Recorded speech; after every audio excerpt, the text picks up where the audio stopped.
اعوذ باللہ من الشیطان اللعین الرجیم بسم اللہ الرحمن الرحیم السلام علیکم یا علی مدد۔ مومنین و مومنات کی خدمت میں آج ایک بے انتہا مجرب اور سخت ترین جلالی وظیفہ عمل لے کر آئے ہیں مادر ابوالفضل عباس علمدار شہزادی ام البنین علیہ السلام کی بارگاہ سے۔ باب الحوائج کی والدہ بی بی ام البنین خود بھی باب الحوائج ہیں۔ بی بی کے وسیلے سے مانگی گئی دعا قطعاً بھی رد نہیں کی جاتی ہے۔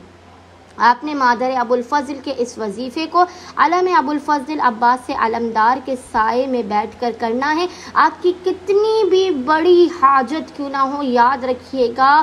اتنے زیادہ مومنین کی کثیر تعداد میں آج تک ہمیں کوئی مومن ایسا نہیں ملا کہ جس نے شہزادی ام البنین کے اس وظیفے عمل کو کیا ہو اور وہ انکار کرے کہ اس کی حاجت شہزادی کے صدقے میں قبول و مقبول نہیں کی گئی ہے۔ بس مومنین نے یقین اور اطمینان کی معراج پر قائم رہتے ہوئے سخت ترین جب آپ پر پریشانی ہو، کوئی مصیبت ہو، کوئی بہت بڑی حاجت ہو جو کسی بھی صورت قبول نہ ہو رہی ہو، آپ نے علم ابوالفضل کے سائے میں بیٹھ کر باب الحوائج کی والدہ باب الحوائج بی بی ام البنین کے اس وظیفے و عمل کو کرنا ہے۔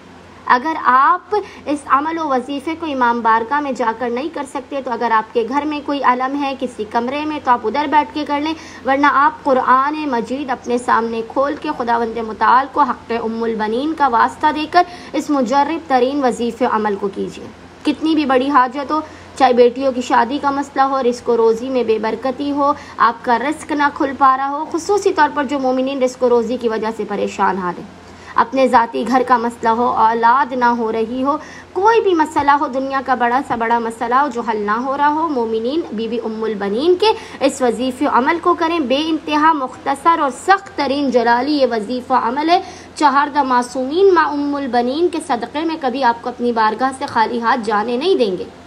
بس مومنین نے کرنا یہ کہ شدید پریشانی و مصیبت کے عالم میں علم ابوالفضل عباس علمدار کے سائے میں بیٹھ کر آپ نے 11 تسبیح، یاد رکھیے گا 11 تسبیح محمد اور آل محمد کی کو درود کی پڑھ کر ہدیہ کرنی ہے۔ 11 تسبیح آپ نے درود کی پڑھنی ہے محمد اور آل محمد پر، اور بی بی ام البنین کی بارگاہ میں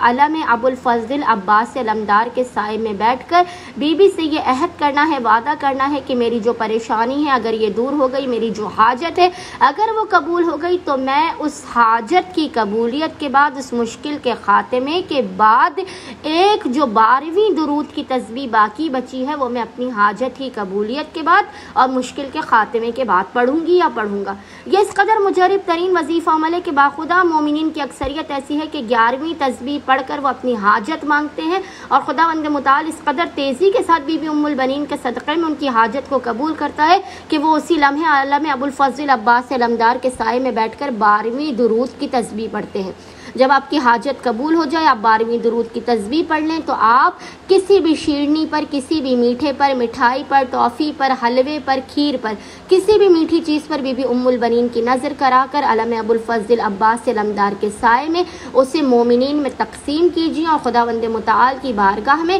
بی بی ام البنین کا واسطہ دے کر اپنی مشکلات کے خاتمے کی دعا کیجیے۔ خداوند متعال کی بارگاہ میں شکر ادا کیجیے کہ خداوند متعال نے بی بی ام البنین کے حق کہ میں آپ کو بامراد کیا اور اپنی بارگاہ سے خالی ہاتھ نہیں لوٹایا۔ امید کرتے ہیں شدید ترین مصیبت و پریشانی میں گھرے ہوئے مومنین و مومنات بی بی ام البنین کے اس وظیفے عمل کو لازمن کریں گے اور ہمیں اور ہمارے خانے وادے کو اپنی خصوصی دعا میں نام لے کر یاد رکھیں گے۔ اللہم صلی علی محمد و آل محمد وعجل فرجہم اجمعین۔